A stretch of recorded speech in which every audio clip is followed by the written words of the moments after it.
Bueno, estamos entonces hoy a 29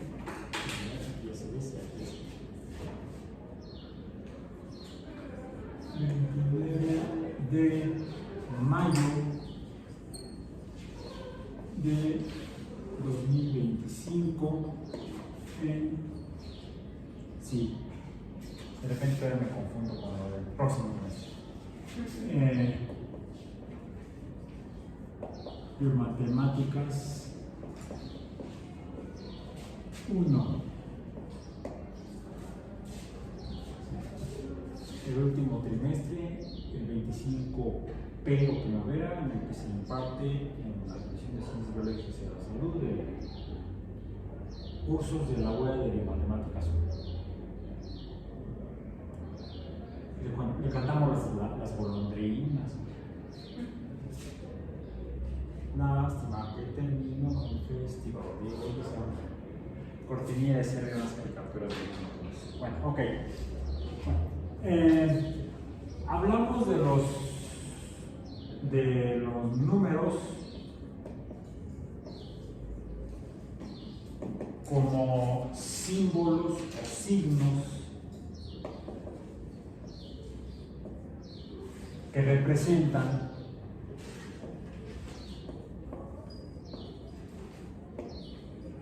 cantidades.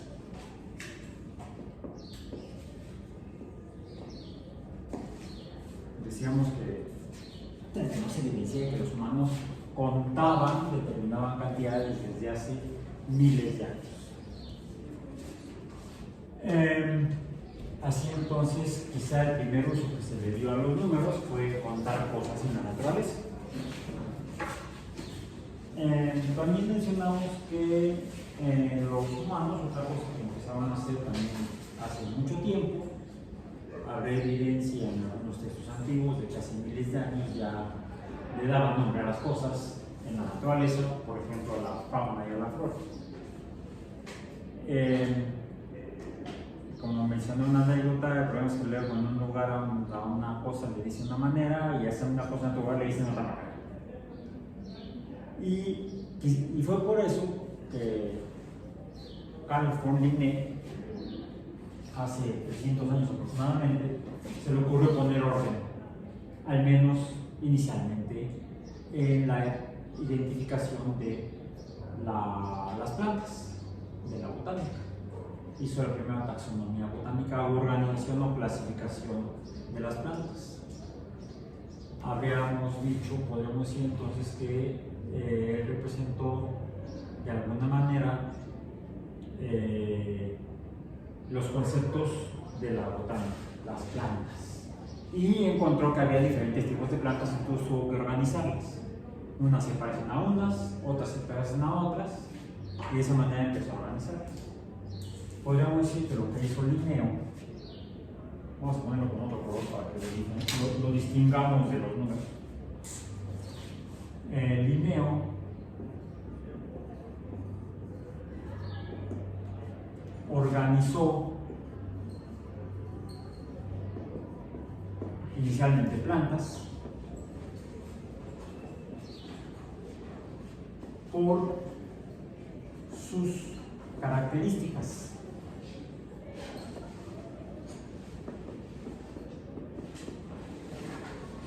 Que darían lugar a clases. Una clase de plantas tendrían ciertas características, otras tendrían otras características que las distinguen de las primeras. Por ejemplo, hablando de manera muy general, podemos decir que dos grandes clases o grupos de plantas son aquellas que producen flor como mecanismo para su reproducción.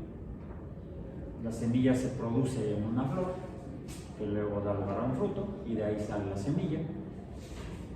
Y hay otro grupo de plantas que no producen flores, sino que las semillas se producen en algo que los botánicos llaman conos. Quizá por eso le llaman coníferas. En botánica les llaman más precisamente angiospermas y gimnospermas. angiospermas, las que se reproducen mediante semillas producidas en plantas. Las gimnospermas, las que se reproducen a través de semillas producidas en conos. Tendríamos entonces, por un lado, al grupo de, vamos a decir, angiospermas, es el nombre, angiospermas.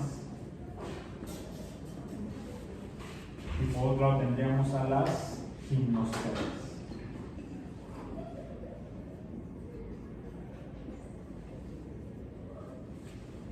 Pero no son las únicas clases de plantas que podemos fácilmente identificar. Sí pueden identificar fácilmente una gimnosperma, por ejemplo, una conífera. Sí, si vemos los conos, sí. Una angiosperma, si está floreando, pues sí, también vemos las flores. Pero cuando no tienen las flores, cuando no tienen los conos, ¿tendríamos alguna manera de identificarlas? Por ejemplo. Las gimnospermas, cuando se ven anatómicamente, son diferentes a las angiospermas. Por ejemplo, ¿en qué parte anatómica? Que las gimnospermas tienen, ¿cómo se llama? Como... Puede ser justamente las hojas. Las hojas, por lo general, tienen forma de agujas. Es algo que caracteriza a las coníferas, a las gimnospermas. Mientras que en las angiospermas hay una diversidad de formas de hojas tremenda. También hay diversidad en la forma de agujas, pero todas podremos ver que se parecen de alguna manera. Tienen características comunes, por sus características comunes.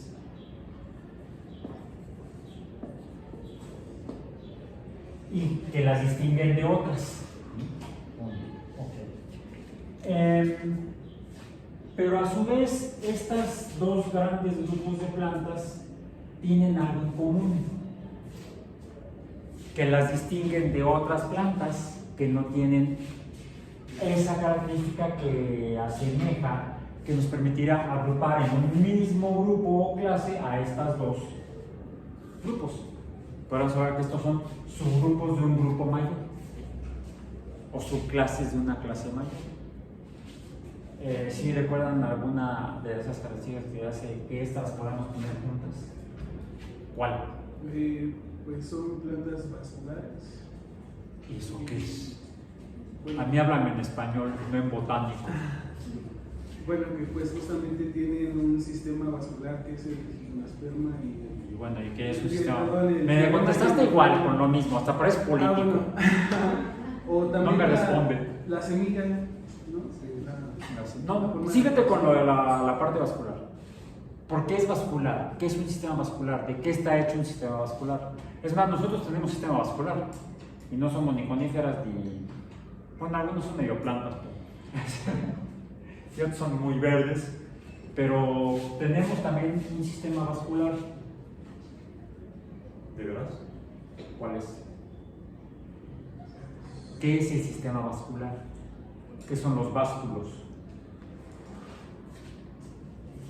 ¿A qué suena? Lo tienes, no aquí en la punta de la lengua. Hace rato lo tenías en la punta de la lengua, ahorita lo tienes en la mano. Sí, pues igual pues es como son conductos, ¿no? Bueno, o sea, ¿Qué tienes en la mano? Mi café líquido. Vasos. Okay. ¡Vasos! Ya, ¡Vasos! okay, ya. Vasos que pueden contener o a través de los cuales pueden movilizarse fluidos. Esos son los sistemas vasculares. Nuestro sistema vascular es el sistema circulatorio, que está conformado por arterias y venas, entre otros componentes. Bien. Las angiospermas y las gimnospermas no tienen exactamente arterias y venas, tampoco tienen corazón, son crueles y despiadadas. No, es tipo de corazón, no, eso suena muy aristotélico. tienen sistemas como de vasos, como de tubos, a través de los cuales los fluidos, el agua y los fluidos ya fisiológicos de las plantas, el xilema y el floema, pueden fluir. El agua simplemente es la manera en la que el agua llega del suelo a las partes más altas de las plantas. De estas que pueden llegar, hay angiospermas que pueden pasar fácilmente de 100 metros de altura. Y hay gimnospermas que también. De hecho, los árboles más grandes conocidos, ya sea en masa o en altura, son de estos dos grupos. Ejemplos de angiosperma, espero no equivocarme. El abedul. Los abedules pueden llegar a medir más de 100 metros. Sí, no en México, en Australia. Son nativos de Australia. Gimnospermas. La secuoya gigante. Las secuoyas llegan fácilmente a medir más de 100 metros. Y además tiene unos troncos, algunos de los troncos más anchos que se han identificado. Hay otras plantas angiospermas que también pueden tener troncos así de anchos, pero no son tan altas. Como por ejemplo, los ahuehuetes. Los ahuehuetes salen hasta en Pocahontas, la película de dibujos animados. Los sauces. En México llamados llorones. Podemos juntar sauce y llorón. Ok. Entonces, las angiospermas y gimnospermas las podemos agrupar en el grupo de las, decíamos, plantas vasculares. Por lo que podemos suponer que habrá algún grupo de plantas no vasculares. Y quizás sea más grande a nivel global por número de especies o por número de grupos, porque aquí entran los demás organismos que son fotosintetizadores y no tienen vasos, puras tazas, es decir, no tienen vasos, no tienen sistema vascular. ¿Cómo cuáles? Las que quieran. Las briofitas, las pteridofitas y las demás fitas. Recuerden que no soy botánico. Yo las plantas solamente en la ensalada o en la sopa de verdura. Bien, entonces, este tipo de organización tradicionalmente le llamábamos taxonomía sistemática. Actualmente ha sido reemplazada por la cladística. Ya la estudiarán más adelante, si nos quieren, ya llevamos cursos, ya llevamos cursos de cladística. Más adelante lo van a llevar los que están en biología. No sé si los que están en hidrobiología también llevan cladística, de verdad no sé. ¿No yo? Pónganse a estudiar entonces, ni modo. Es como yo, en biología no estudié ecología. Y ahorita estoy dando un curso de ecología para químicos y gente de CBI. Entonces, ¿cómo le hago? Les invento las cosas. No, me puse a estudiar y además no estudié biología en la licenciatura, pero después de que terminé la licenciatura estudié un diplomado en impacto y riesgo ambiental. Y el curso de ecología para los químicos no es ecología, es impacto ambiental. Solo que como no saben nada de biología ni de ecología, son químicos, entonces al principio vemos principios básicos de ecología, que eso sí los estudié en la licenciatura dentro del curso de biología general. Bueno, okay. Entonces también organizamos los planes de estudio, en los planes de estudio organizamos el conocimiento. No solamente el INEO organiza por las plantas, sino que en los sistemas educativos se organiza el conocimiento por sus características comunes y se separan por las características diferentes que los diferencian. Bueno. Entonces, el acto de organizar, de clasificar, parece una obsesión humana. Al menos así es en uno de mis hermanos. Era obsesivo con la organización. La clasificación de la organización. Y no es biólogo. Precisamente no es biólogo. No estudió biología. Bueno, entonces, los humanos empezaron a contar cosas hace miles de años, tal vez las cosas que luego clasificaron, efectivamente las cosas que antes clasificaron, como plantas, animales, cosas que estaban en la naturaleza. Y veían, por ejemplo, un mamut, si ya llevaba un mamut, y no va solo, va con otros mamuts, y quizá empezaron a contar cuántos mamuts. Y ahí viene el oso de las cavernas, mejor corremos. El dientes de sable, vamos para otro lado. ¿Para dónde nos vamos? Estábamos rodeados de depredadores. Y los veíamos completitos. El diente de sable con sus 2 colmillotes. El oso de las cavernas, como de 3 metros de altura o más, y con unas garras. Bien. Pero no es la única manera o las únicas cosas que los humanos han contado. Eso sí, cosas completas. Diríamos que serían objetos enteros. Ahora, los números representan, son signos que representan cantidades de cosas. ¿Qué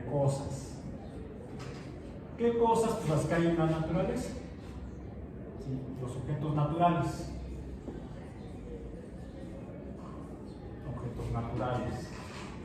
Por lo general los vemos completos, enteros. A veces no. A veces vemos un pedazo de árbol o varios fragmentos de árbol. Y entonces vemos que algunos números pueden representar cosas completas, y entonces esos podemos llamar enteros. Y quizá también me desespera ese tipo de cosas incompletas. Vamos a decir fracciones.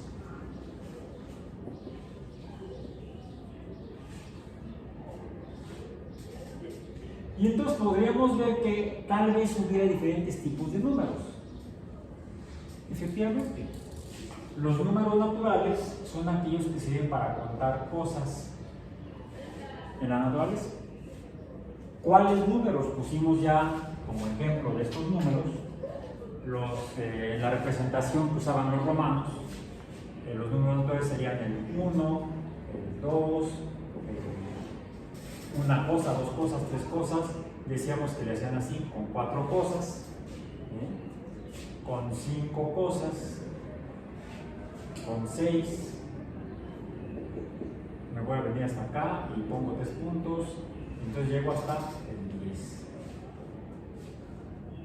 Y luego sigo con el 10 y 1, el 10 y 1. No, en italiano se dice 11. No 11, sino 11. 10 y 1 sería, le llamamos 11 en español. Es más, en español le llamamos a este 1, a este 2, a este 3, 4, hasta, vamos a poner aquí, 11.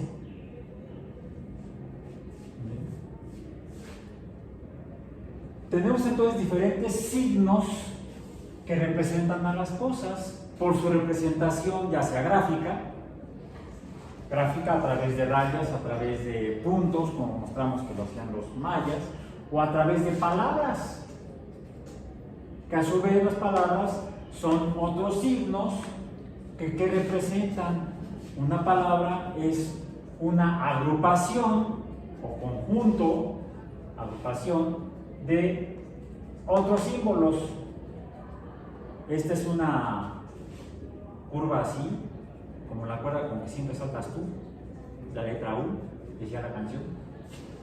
Primero verás en la con sus 2 patitas muy pequeñas, y luego alzando los pies, el palo en medio y más chico, como ves. Y luego le sigue la voz. Una es flaca y otra gorda porque ya comí. Y luego, ¿cómo va? Y luego esta frase. Llegó la U, como la cuerda con que siempre saltas tú. Todavía me acuerdo de esa canción que me enseñaban en el preescolar. Sí, la letra U aquí sería la que ya comió, la O. Luego acá tenemos otra O, acá tenemos, pero no tiene el palo del medio. La letra E, pero su representación a la que llamamos minúscula. Resulta que para estos símbolos que representan sonidos, son representaciones gráficas, o signos gráficos que representan sonidos, tenemos en realidad para cada uno de estos en español dos representaciones. Las mayúsculas, como en la B de biomatemáticas, como la N de números, y las minúsculas que son todas las demás. ¿Por qué? No soy lingüista. No sé por qué, pero no solamente en español, incluso en griego, no estoy hablando de yogur, me gusta mucho el yogur griego, es más denso. En griego, los griegos representaban, y todavía hasta la fecha, los sonidos para representar palabras mediante símbolos mayúsculos. Creo que es así también. Y así. El equivalente al sonido A. Solo que no le llamaban ni le llaman la letra A. ¿Qué letra es? Alfa. Así me decían en la universidad durante la carrera. Cuando ellos Alba, me decían alfa. Por cierto, mencionábamos que la H, sí fue aquí, que la H, ¿sí la mencionamos aquí? Es que no sé si lo mencioné en la clase de ecología. Creo que fue en ecología. La letra H no existía en el español hace 500 años. Y entonces, ¿quién encabezó a los europeos españoles o castellanos que derrotaron a los mexicas? ¿Quién fue? Que lo defendieron los españoles a más no poder. El presidente despidió, dijo que pidieran perdón. ¿Quién fue el conquistador de México? ¿Quién? ¿Quién fue? Ya se les olvidó la clase de primaria. Hernán Cortés. Bueno, hace años en un museo me encontré un retrato de Hernán Cortés, pero no decía ese nombre. Decía Fernando.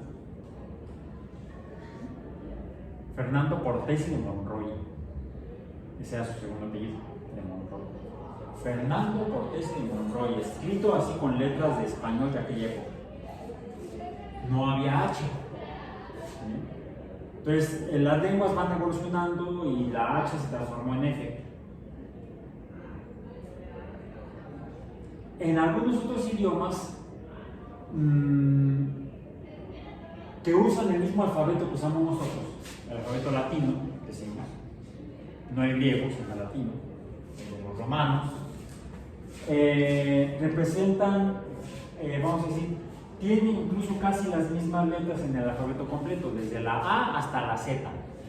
Es más, a ellos le debemos, a algunos de estas lenguas, le debemos el símbolo que usamos para, en el estudio de los números, para los números enteros. Es la letra Z. Z, como dirían en Castilla, la Z de Castilla. Pero es en alemán. Zellen. Zellen es entero en alemán. En alemán, curiosamente, ¿qué letra dijimos que era?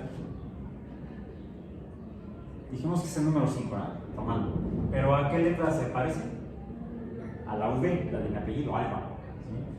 Por eso me decían, de hecho por esto me decían mis cuates, me decían alfa.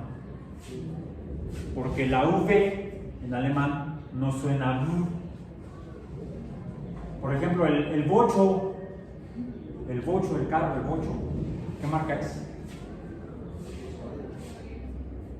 Volkswagen le decimos en México, en alemán es Volkswagen.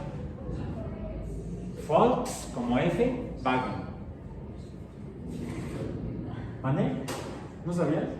Y es porque ese auto en particular que funda luego toda una empresa automotriz fue encargado por el líder alemán de la década de los 30, que luego nos metió en broncas a la humanidad en la década de los 40. Bueno, de hecho en el 39 empezó el desmadre, la Segunda Guerra Mundial. ¿Quién fue? Pues no andan con la memoria histórica guardada en el cajón.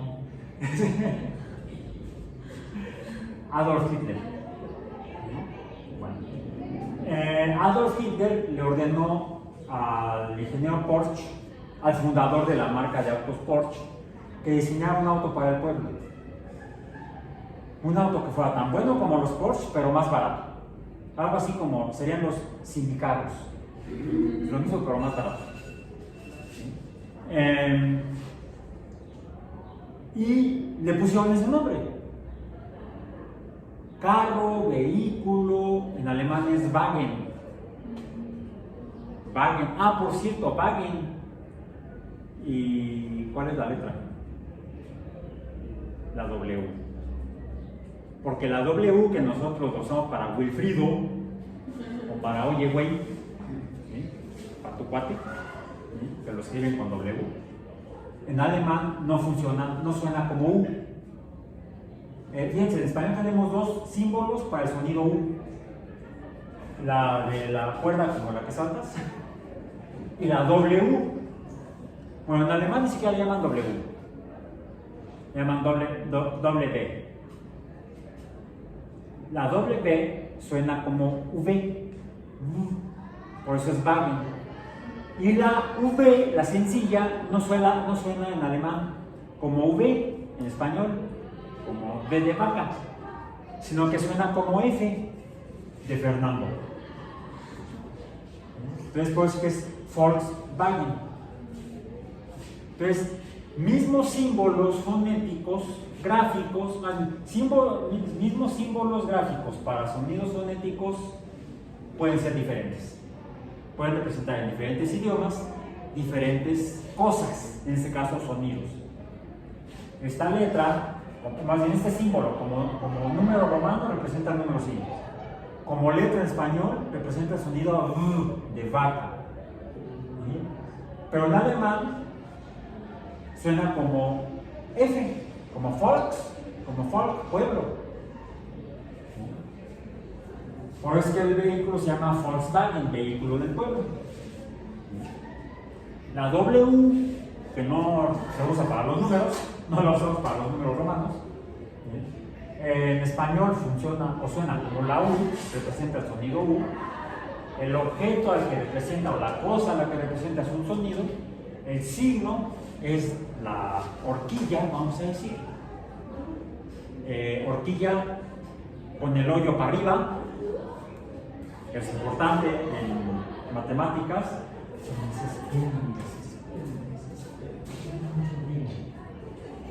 El problema es que de aquí a que salga ya se fue. Y no, lo aguantemos más. Y en alemán suena como V, ¿sí? La W. Entonces, algo similar ocurre con los números. Y es por eso que, así como podemos decir que no entiendo lo que dices porque yo pensé que sonaba diferente, Volkswagen, no es Volkswagen, es Volkswagen. Si vas a Alemania y pides rentar un Volkswagen, te van a decir no hay. Bueno, en alemán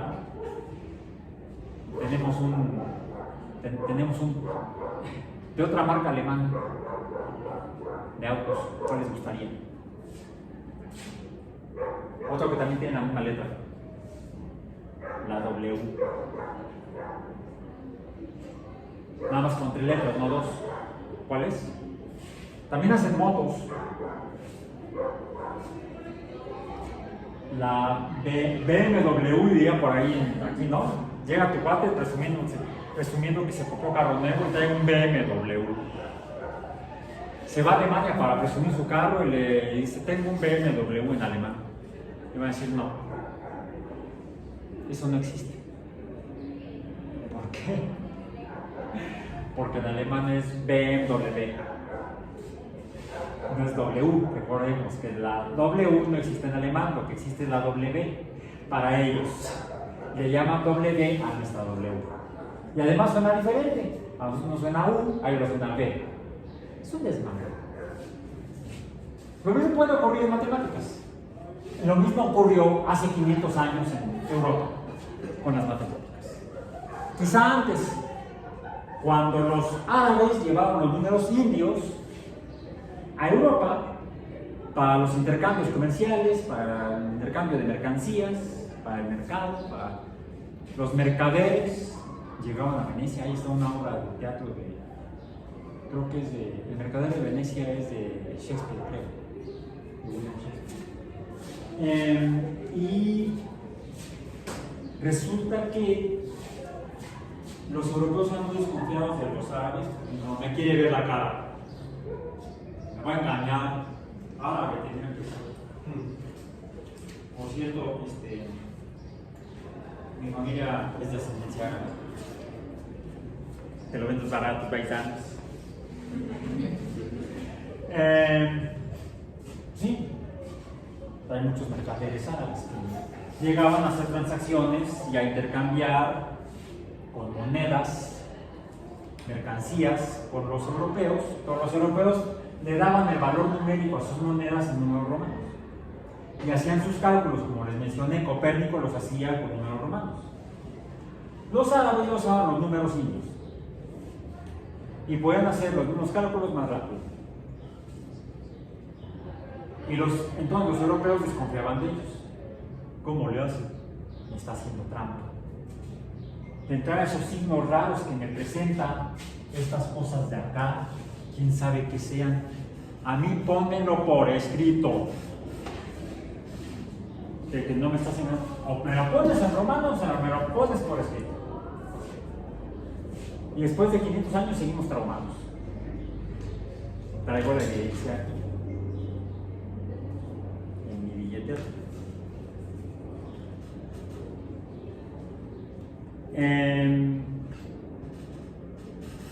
los billetes mexicanos de la última edición, tiene que ser la última edición, vamos a encontrar lo mismo que en los billetes antiguos, pues que tienen un valor numérico en moneda nacional, que es el peso. ¿Sí? Por ejemplo, es un billete de, ¿y cómo saben que es de 500 pesos? ¿Por esto? ¿Por este número? Bueno, esto los europeos lo desconfiaban. No, a mí pónmelo en romanos. ¿Cómo sería 500 en romanos? Era 100, decíamos, pero 500. ¿Cuál es el símbolo del 500 en romano? De entrada ya, bueno, yo no soy romano y, bueno, sí soy romano. Nací en la colonia Roma. Ahí está, bueno, igual sigue el hospital todavía. Ya está modificado, modernizado.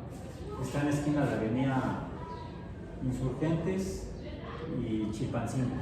Bueno, Baja California todavía es antes de que cambie Chilpancingo. El hospital, la clínica Galindo, el hospital general Galindo, no sé, se llama Galindo. Ahí nací, en la colonia Roma, soy romano. Alguien diría que soy baja californiano porque fue en la calle de Baja California. También tal vez sea insurgente. O también diría que soy jarocho. ¿Por qué? Porque el hospital originalmente estaba en la esquina, no de Insurgentes, sino en la esquina de Baja California y Tuxpan. ¿Tuxpan dónde está? En Veracruz. Soy jarocho. Por calle nada más. Ok. Un europeo no entendería esto. No lo entendería. Es lo que harían los romanos. Entonces, ¿qué le exigió a los árabes? Que se lo pusiera por escrito. ¿Qué dice abajo del 500? Pues pesos. ¿Seguro? O 500 pesos. 500 pesos. Aquí abajo en la esquina dice 500 pesos. Con todas sus letras. Este es de 500. Traigo acá otro de los de 200. ¿Y qué dice aquí abajo? 200 pesos. Esto es algo así como un anacronismo matemático o son números fósiles desde el punto de vista de la evolución del manejo de los números, de la representación de los números. Hasta la fecha, ¿todavía les ha tocado usar cheques? Yo todavía de repente, bueno, tengo mi chequera y a veces los uso. Cuando uno escribe o recibe un cheque, en el cheque viene la cantidad en número mediante símbolos indoarábigos y hay que ponerlo con letra. Una flojera, yo creo que también por eso mucha gente ya no le gusta hacer cheques. Y además con pesos, MN, moneda nacional.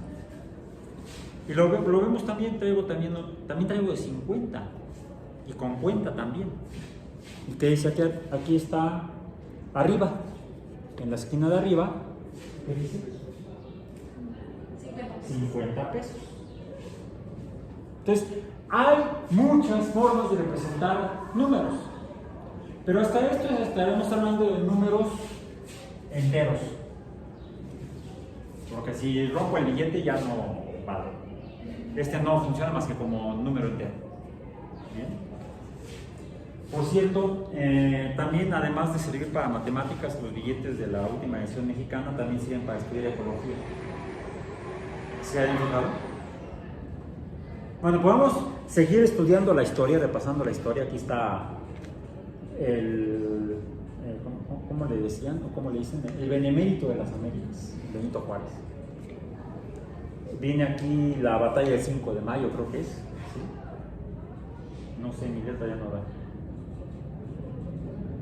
No, es la entrada de Juárez a la Ciudad de México, el 15 de julio de 1867, después de que derrotaron a los franceses.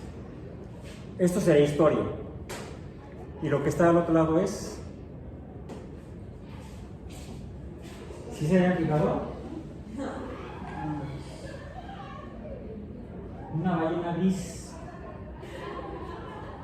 Una ballena gris en el billete de 500. Bueno, de hecho son dos. No son tres, acá está la cola de otra. Está incompleta. No estaría. Tenemos una, dos ballenas enteras. Dos ballenas enteras y una ballena nada más la colita. Una ballena no entera. Podríamos medir su magnitud fraccionada. Y dice aquí ecosistema de costas. Ecosistema de costas. Y también tengo acá el capítulo 2 del curso de ecología. Casi. Que hay aquí, bueno, acá al frente de historia otra vez son los padres de la patria, según dicen, porque no tenemos retratos de ellos originales de su época. Hidalgo y Morelos. Y acá la campana de Dolores. ¿Y del otro lado? ¿Es un águila? Sí, es un águila. Si no, no es un sopiloto. Es un águila. De 200. No.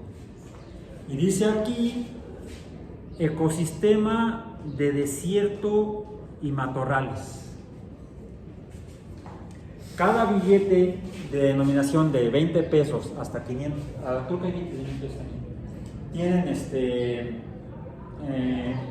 en uno de sus lados la representación de algún ecosistema mexicano. Y el que más me gusta es el de 50 pesos porque es un ecosistema que es cercano a donde vivimos. De hecho es Xochimilco, junto con un ajolotito. En realidad es una hembra. Yo escuché una conferencia de los que diseñaron los billetes del Banco de México y dicen que sí, en particular lo que hicieron fue viajar a los lugares, qué padre, llevaron a viajar para poder tomar fotografías y de ahí tomar las imágenes para hacer los diseños billetes. Y el ajolote fueron a un lugar que es un museo, formalmente, donde se dedican a la protección y crianza de ajolotes. Y fue de ahí donde tomaron los ejemplos para representar las imágenes de billetes de 50 pesos. Que viene el número 50 pintó algo y 50 pesos en números, debido a la desconfianza de los europeos de la representación numérica de los indios que usaban los árabes. Bueno, pero todos estos números solamente representan cosas enteras. Y entonces le vamos a dar un nombre o representación a estos números. Pueden permitirme cambiar de posición el símbolo de los números enteros. Números enteros como el 500, el 200, el 50, el de los billetes, el de las monedas. Son números enteros o selen. Ahora, la representación de cantidades naturales por parte de los romanos y de otros pueblos se refería solamente a cosas enteras, naturales, y que hay en la naturaleza. Decíamos que podrían representar quizá también cosas imaginarias, pero son cosas que hay, no cosas que no hay. Y ese fue un concepto, mencionamos ya previamente, que fue un concepto muy importante para el desarrollo de la matemática y la potenciación de su uso para conocer a través de cantidades a la naturaleza. Y fue algo que hicieron los árabes, más bien que hicieron los indios, que propagaron los árabes, que son, además de los símbolos de los números que actualmente usamos, más o menos así, fue el número que está aquí, que no está acá, y es el 0. Pero el 0 no es natural, porque no cuenta nada. Y los números naturales son los que cuentan las cosas que hay en la naturaleza. Tenemos también un símbolo para los números naturales. Por cierto, el símbolo para los números enteros no es solamente la letra Z, sino la letra Z con la diagonal gorda. El trazo diagonal va en gordo. Así, por ejemplo, los números naturales los representamos con la N mayúscula, decíamos que tienen letras mayúsculas y minúsculas, pero con la segunda línea vertical gorda. Así representamos a los números naturales. Con letras mayúsculas latinas, no griegas. Por cierto, de las griegas, ¿cuál sigue después de la A? De la alfa. Sigue la beta, que creo que es así. Luego sigue la beta minúscula, sería esta. Es la beta minúscula. Otro relajo de los alemanes. También tienen este símbolo en su alfabeto, pero no representa el sonido D, que sí representa en griego. Representa un sonido parecido a la S. Allá ellos. Vamos a usar la Z alemana para los números enteros. Eso sí. Afortunadamente esta no la vamos a usar. No estamos en química, no vamos a hablar de beta aminoácidos o de enlaces beta, por ejemplo, no vamos a hablar de eso. Por cierto, ¿cuál es la siguiente letra? Creo, no quiero equivocarme, pero creo que es esta la mayúscula, creo. La que sí me sé es la minúscula. Alfa, beta, gamma. ¿Sí? Luego la que sigue aquí, esta sí me la sé porque la uso mucho, la uso en física, la uso en cálculo. En cálculo, cuando veo derivadas, una vez que tengo una derivada definida y voy a obtener el resultado de la derivada, paso de la D de derivada a la delta mayúscula, que es la diferencial. La delta en cálculo representa una diferencial. De hecho, la uso también de la misma manera para en física representar, por ejemplo, valores diferenciales de variables físicas. Como ejemplo, cambio en la posición, delta x, cambio en la velocidad, delta v, cambio en la temperatura, delta t, cambio en la presión, delta p, etcétera, etcétera, etcétera, etcétera. De hecho, la tomo prestada de las matemáticas, la delta mayúscula. Y la minúscula es así. La delta minúscula. Esa la uso en física para hablar de polaridades. O la uso incluso en química o en bioquímica para hablar también de algunas propiedades de las moléculas. La letra delta. Bien. Okay. Hasta ahorita parece que no las estaremos utilizando las letras ni mayúsculas ni minúsculas griegas. Estas son griegas en el alfabeto griego. Este sería el alfabeto griego, el cual podemos incluso agrupar o clasificar las letras del alfabeto griego en mayúsculas y minúsculas.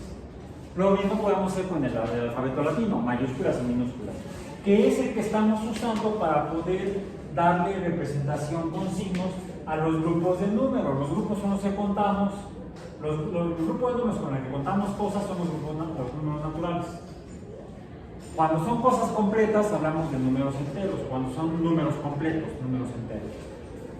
¿Qué son las fracciones? Las fracciones.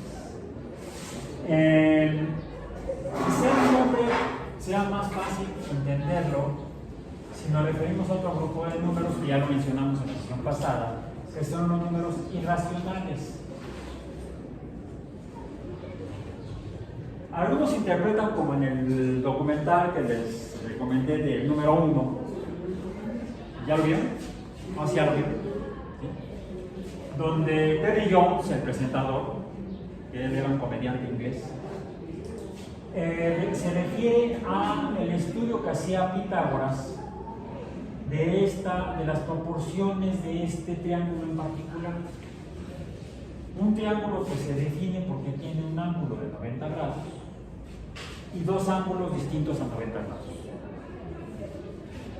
Y lo que buscaba, dicen Pitágoras, era encontrar si existía una proporción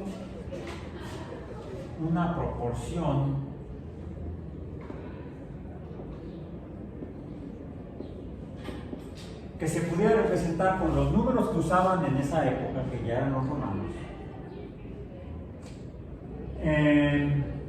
o los que conocemos como romanos, entre las magnitudes de la longitud de cada lado de este triángulo.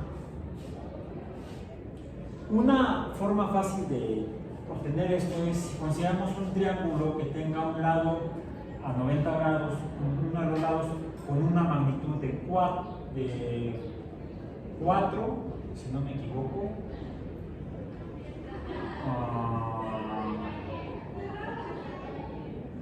sí, otro lado de 3. ¿Y cuánto mide este lado? ¿Cuánto mide el lado que une las líneas en ángulos distintos a 90 grados? Lo que buscó Pitágoras es ver si este valor de aquí a acá lo podía obtener mediante una proporción. ¿Cómo es una proporción? Una proporción se describe mediante, por ejemplo, la fracción de, una cantidad de fracciones de un total de fracciones. 3 partes de 4 totales. El entero sería 4 partes de 4 totales. Esto es un número entero, equivalente al, es más, lo voy a poner aquí abajo, equivalente al número 1. 4 partes de 4 totales es un entero, está completito, no le falta nada. Cuando le quito una parte, entonces me quedan 3 de 4. O podría hacerlo al revés. podría hacerlo con 4 de 3. Ahora, el entero no sería este, sino que tendría que ser el entero. Tendría que ser 3 de 3. Es otro entero. Si algo lo divido en dos partes, como el círculo a la mitad por su diámetro, entonces tengo lo que llamo dos mitades. Dos mitades o dos medios, eso no lo voy a poner. Pues en equivalente siempre voy a tener el completo, el entero. 2 medios es un entero. 3 de 3 le llamamos 3 tercios, es un entero. 4 de 4 o 4 cuartos le llamamos también un entero. 3 cuartos, me falta una parte para tener las 4 completas que se indican arriba. Aquí, ¿qué tendría? El número de abajo me está diciendo el número total de partes en las que dividí, en la que corté el entero. Imaginemos un pie. Ya no una pizza, sino un pie. Puede ser una pizza. La cortamos, una pizza ya va a ser no, ya pasó la hora de la pizza, la hora de la comida. Ya viene la hora del postre, entonces sería el pie. Tenemos un pie o una pizza, lo cortamos a la mitad a través de su diámetro y tenemos entonces dos partes iguales. ¿Correcto? La cantidad total de partes en las que se partió o dividió el entero se indica con el número de abajo. Con cuántas de esas tengo se indica con el número de arriba. Si la pizza la queremos, o el pie lo queremos repartir entre 4 personas, lo tenemos que dividir en 4 partes y entonces ya repartimos una, nos quedan 3. Tenía yo 4 y me quedan 3, ya no está completo. Esto no es un número entero, son fracciones, o es una proporción, es la relación entre los números del entero fraccional. Bien, ok. ¿Esto qué es? Un entero y otro pedazo de este tamaño. Hay otra forma en la que también lo puedo representar, que es haciendo una operación matemática que es la división o cociente. ¿Cuánto es el cociente de 3 de 4? También le decimos división de 3 entre 4. Bueno, nos quedan 3 pedazos de pie, lo repartimos entre 4 no, tú ya te llevaste el tuyo, repartimos otras 3 entre los que quedamos de los 4 que éramos. ¿Sí? Son 3 cuartos. ¿De qué otra manera puedo representar este número? Haciendo la operación de división. ¿Y cuánto sale? Saquen sus dedos o su calculadora o el celular, por ejemplo, ya lo tienen afuera. Si no lo tienen afuera, sáquenlo. 0.75. Este parece 6 y 0. 0.75. Este parece 4. Mi padre me regañaba con ¿qué números tan feos? Me decía. Lo bueno es que ya no está. Sí, lo extraño, pero ya no está para regañarme por mis números feos. Y espero que no se me aparezca, no se me va a jalar las patas. No, lo bueno es que no creo en esas cosas. No creo en fantasmas. Bueno, no es que no creas que preséntenme un fantasma y entonces soy científico, me baso en evidencias, no en creencias. Aquí está la evidencia de que 3 de 4 partes la puedo representar de otra manera, como 75 centésimas partes. Es decir, es como si este entero no lo dividiera en 4, sino en 100 partes. Y entonces tengo .75 o 75 de 100. ¿Bien? Por eso llamamos centésimas partes a este, que serían fracciones, y a este, al 7. ¿En cuánto estaría dividiendo el entero? En décimas partes. Tendría 7 décimas, pero me sobra un pedacito que serían 5 centésimas partes. Esa es la forma de representar pedazos o fracciones. A través de este tipo de números, donde lo que estoy usando son dos números enteros, el 3 y el 4. ¿Bien? Y entonces le doy otro nombre a estos números. Por cierto, tiene que ver con esto de aquí también. Lo que encuentro es que no existe una relación o proporción entre estos dos números que me dé un número entero. ¿No? No me está dando 1, me está dando menos de 1. Bueno, y de la otra manera, aquí, vamos a poner aquí coma, para separar. ¿Cuánto es 4 entre 3? 1.15. ¿Seguro? A ver, muéstrame la calculadora. O muéstrame el cálculo que está en el papel. No, pues es que. Es que, ¿qué? Ah, no, son 25, ¿no? 1.25. ¿Sí? No sé, tenemos aquí varias. ¿Cuánto? ¿Y ves? No, ¿cómo? ¿Qué tenía tu café? 1.3. Ah, sí, porque son tercios, sí, ya, perdón. Es que lo estaba tomando. 1.3. ¿Y así ya? Sí. 3, 3, 3. 3.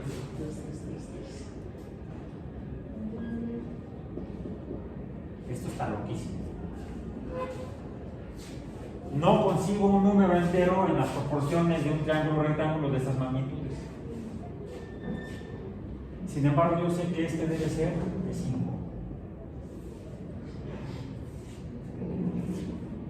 Luego veremos por qué, no lo voy a detener. Fue a lo que llegó después de devanarse el seso, Pitágoras, y encontrar una forma de escribirlo que se tardó en revisar en la biblioteca porque ya esto lo conocían los babilonios 3000 años antes. Está escrito en tablillas de arcilla. El teorema de Pitágoras del triángulo rectángulo se encontró en una tablilla de arcilla en la ciudad de Uruk, en lo que decía, construida hace 5000 años en ciudad. Hace 5000 años ya alguien se adelantó a Pitágoras, definió esto, pero problema para él, no le puso nombre. No lo hagan así con sus tareas ni con sus exámenes. Si no le van a dar la calificación a alguien más, se van a encontrar con su Pitágoras. Bueno, ok. Entonces, esto es lo que le dio a Pitágoras lugar a nombrar algunos números como esto, como números irracionales. Y es por eso que llamamos a estas fracciones que se pueden definir con números enteros, ¿sí? A las fracciones que se pueden definir con números enteros, y nos dan un resultado preciso como este es irracional, este no. ¿Por qué? Este yo sé que es la 75 centésimoava parte del entero.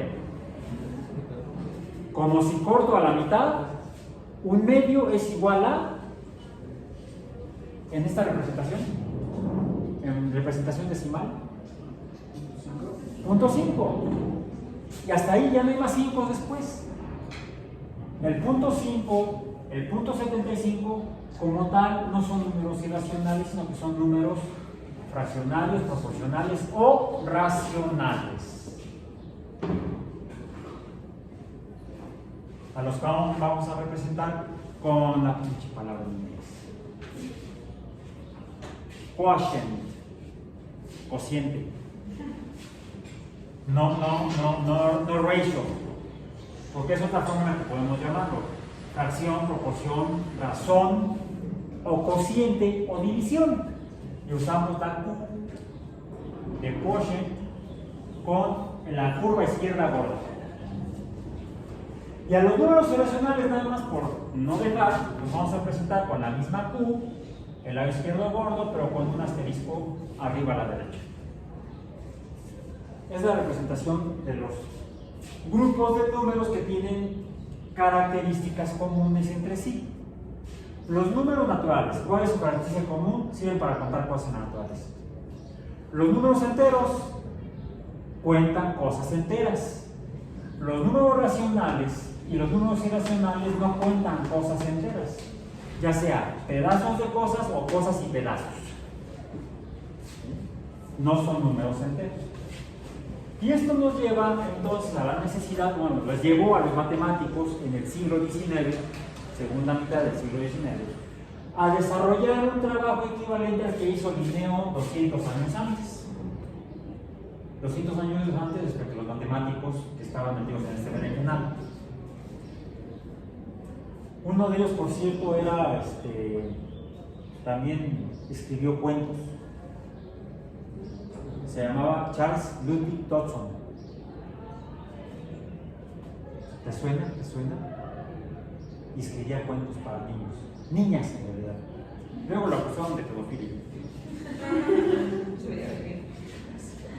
Contaba cuentos para niñas. O no es que en su tiempo lo hayan acusado de eso. Más bien una reinterpretación de su biografía hace pensar que podría haber sido pedófilo o simplemente contaba cuentos a niñas. No sé. ¿Bien? Y aún así, sus cuentos se usaron para llevarlos al cine en dibujos animados y en versiones ya con live action. ¿De quién estoy hablando? ¿Cuál? ¿Eh? No. Blancanieves y otros cuentos que luego usaron en Disney y se los volaron son de, por ejemplo, de los hermanos Grimm, que no eran matemáticos, que yo sepa, no eran matemáticos.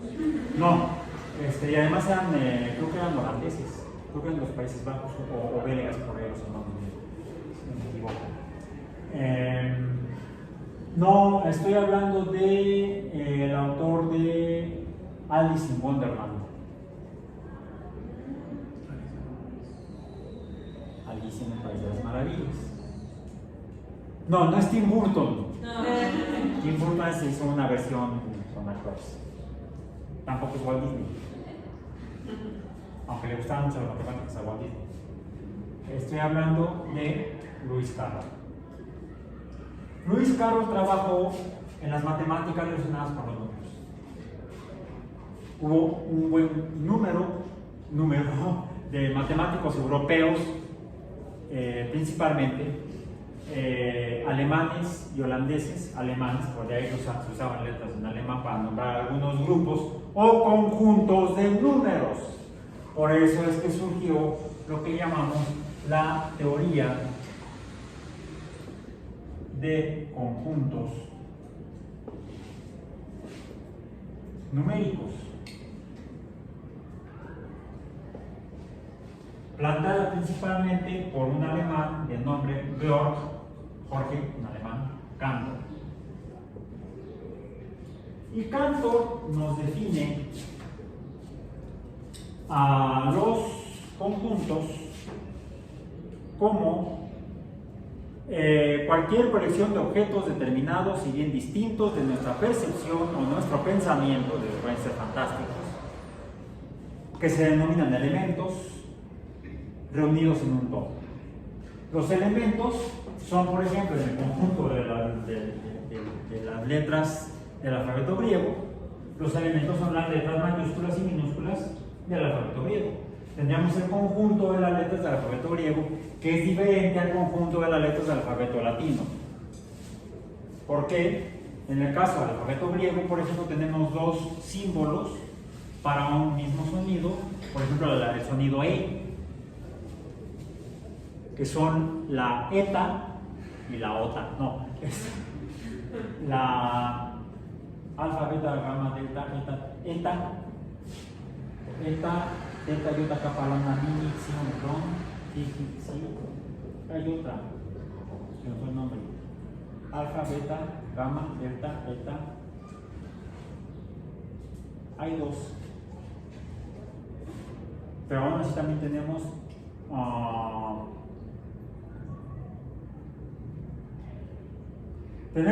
dos símbolos para el sonido O. Eso se llama corriente. Omicron y omega. Dos letras para el sonido O. La Omicron y la omega. La Omicron tiene forma de círculo, parecida a la O latina, y la omega tiene forma de W, minúscula. ¿Bien? La omega minúscula. La omega mayúscula es diferente. Bien. Entonces, podríamos decir que los conjuntos de las letras del alfabeto griego y del latino se parecen pero no son iguales, en el sentido de que representan sonidos. Podríamos poner entonces, y así lo hacemos, alfa, beta, gamma, delta.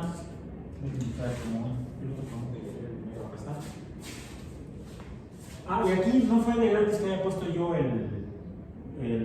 la llave y acá. Porque en teoría de conjuntos, agrupamos a los conjuntos entre llaves y lo representamos mediante el signo de igualdad, doble barra paralela horizontal, pero le damos también un símbolo al conjunto. Este podríamos llamarle el conjunto V mayúscula. De hecho, para representar a los conjuntos, en la teoría de conjuntos usamos letras mayúsculas. Entonces, este puede ser el conjunto de las plantas vasculares, que son las angiospermas y los gimnospermas. El conjunto del alfabeto griego, voy a borrar aquí lo de no vasculares, tendría yo que ponerle entonces un símbolo, podríamos ponerle la letra G mayúscula de griego, es el conjunto formado por las letras alfa, beta, gamma, delta. Me voy a ir con las minúsculas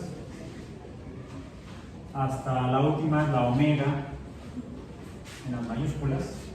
Pues vamos a seguir aquí también a la omega en las minúsculas y tendría yo que ser algo así. Entonces este sería el conjunto de las letras del alfabeto griego. Por cierto, aquí me falta algo. Para representar, de acuerdo a la teoría de conjuntos, los elementos que conforman al conjunto, debo separarlos por comas. Aquí tiene que poner coma, sigo aquí abajo con la alfa, minúscula, beta, gamma, delta, bla, bla, bla, coma, omega. Entonces, siempre que escribamos con letras los elementos de un conjunto, en la teoría de conjuntos, al conjunto lo represento con una letra mayúscula y a sus elementos entre llaves mediante los símbolos necesarios separados por comas.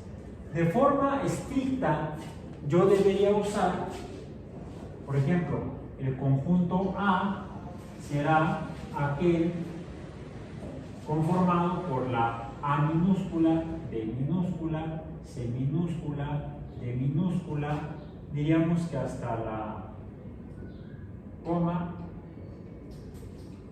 Z minúscula. Ese sería el conjunto A, sería el conjunto de las letras minúsculas del alfabeto latino. Pero también puedo usar las letras minúsculas del alfabeto latino, por ejemplo, para representar cosas específicas que se encuentren dentro de un conjunto. Puedo usar las letras minúsculas entonces como signos, ¿dónde está? Como signos de un conjunto cualquiera. Sean, no sé, barajas, cartas de una baraja, o pueden ser objetos que encontré en un parque, pueden ser los organismos que se encuentran en un ecosistema, etcétera, etcétera, etcétera, etcétera. Pero para que sean elementos de un conjunto deben tener características comunes. Por ejemplo, yo podría colocar aquí y representar con las letras a los diferentes productores primarios de un ecosistema. ¿De qué estoy hablando? De todo bicho fotosintetizante.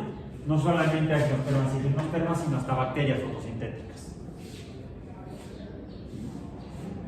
Puede ser A, las bacterias fotosintéticas, B, las cianobacterias, C, las pteridofitas, D, no sé, algún otro grupo taxonómico botánico. Bien. Ahora, en cuanto a teoría de conjuntos numéricos, ahí lo que tengo que hacer es referirme específicamente a símbolos para los números. Por ejemplo, n, los números naturales. ¿Cuál sería el conjunto de los números naturales? el conjunto de los números naturales, yo tendría que ponerlo así, voy a poner aquí un punto y coma, n, con la barra gorda, recordemos, es el conjunto, luego las llaves salen también horribles, no solamente los números, el 1, el 2, el 3, el 4, hasta, ¿cuál es el último número natural?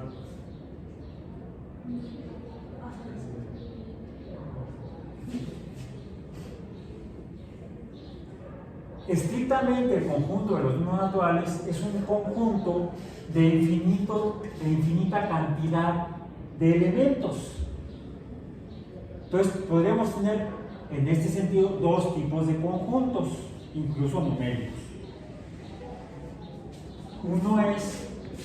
Un tipo es donde tenemos los elementos que conocemos el primero y el último, incluso aquí en cuanto al alfabeto, el primero y el último, y aquí estaríamos hablando de un conjunto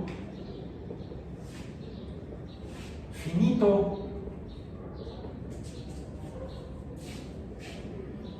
Y si ese es un conjunto finito, alguien diría, pues ese es un conjunto corrientito. No, de eso no me refiero. Finito porque termina en un término, en un elemento que conocemos. Es el último elemento del conjunto. Aquí no conocemos el último elemento del conjunto, por lo tanto se trata de un conjunto infinito. Este sería un conjunto infinito. El conjunto de los números enteros, ¿cuál es? El conjunto Z es el conjunto de los números naturales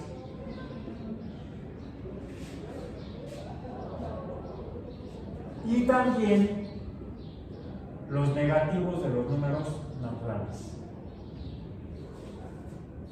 Le pongo la barra antes de la n.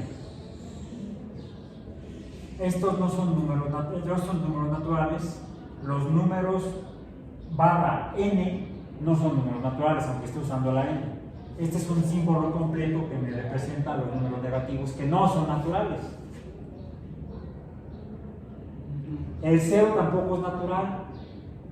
¿Y entonces esos números cuáles son?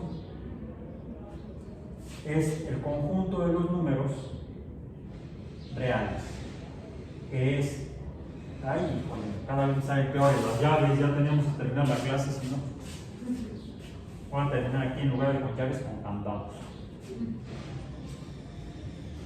Serían entonces los negativos de los números naturales, el 0, los números naturales, pero hay más en los números reales.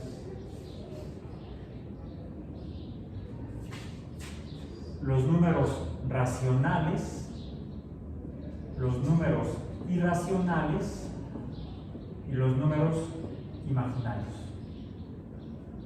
Es decir, los números reales son todos. Aún los imaginarios también son reales. Ya no entendí. Mejor nos vemos la próxima clase.